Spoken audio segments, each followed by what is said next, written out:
kaisini umor sogyao kaimano mothak jakha tai tinjon ano case yasakha Mohanpur bokhaksani mathangni bokhaktui SDM umor sogya bino kaimani katijak Bharat sramnani naituk mungo sisamung rokjak panda songjak Mohanpurni SDM habanogo 18 bosorni slai kisa ni bwrwino kaijakmani abo raijao chaya aboni bagino umor sogyasari kaimani no kasunani bagi jora sangbutang khlai tongo district child protection naikhung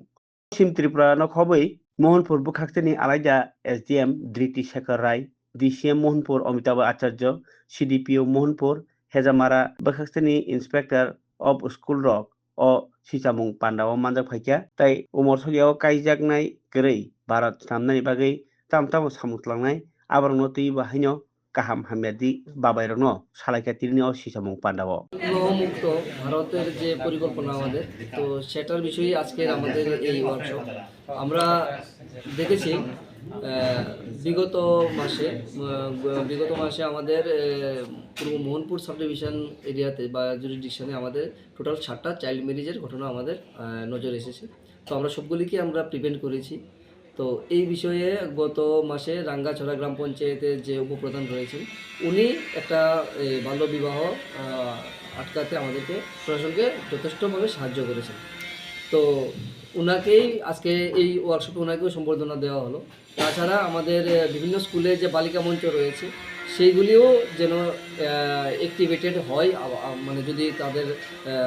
মানে কাজকর্ম যাতে ঠিকভাবে করে সেই বিষয়েও আমাদের আজকে পরিকল্পনা করা হয়েছে স্যার এখন পর্যন্ত আপনারা যতটা বাল্যবিবাহ বন্ধ করেছেন সেই ঘটনাগুলিতে কাউকে জরিমানা বা কোনো ধরনের শাস্তি প্রদান করা হয়েছে? এই মুহূর্তে আমরা জরিমানা বা শাস্তির তেমন কিছু ছিল না বিষয়টি কারণ কেন এফআইআর করেছে আচ্ছা আমাদের যে ডিসেম সাহেব যেটা বলেছেন আমরা 3টা এফআইআরও হয়েছে স্যার বাল্যবিবাহের ক্ষেত্রে অনেক সময় দেখা যায় জনপ্রতিনিধিদের হস্তক্ষেপ থাকে সেই বিষয়টা আপনারা কিভাবে দেখেন বা হ্যান্ডেল করেন? এখন মোহনপুর সাব ডিভিশনে আমরা জয়েন করেছি আমি তো প্রায় 3-4 মাস হয়ে গেল মানে রিগার্ডিং চাইল্ড ম্যারেজ এখনও সেই রকম কোনো ইন্টারভেনশন আমরা দেখিনি জনপ্রতিনিধিদের। আজকের এই কর্মসূচির মধ্য দিয়ে যারা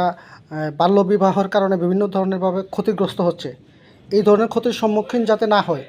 অভিভাবকদের উদ্দেশ্যে কি বলতে চাইবেন? অভিভাবকদের উদ্দেশ্যে বলতে চাইবো যে দেখুন মানে আমাদের সরকার আইন করেছে যেটা 18 বছর না হলে কোনো মেয়েদের বিয়ে দেওয়া যাবে না সেটা সেই আইনটা কিন্তু অনেক মানে সায়েন্টিফিক বা বায়োলজিক্যাল বিষয় চিন্তা ভাবনা করেই করা হয়েছে তো আপনার আশা করব যে সব আমাদের মোহনপুর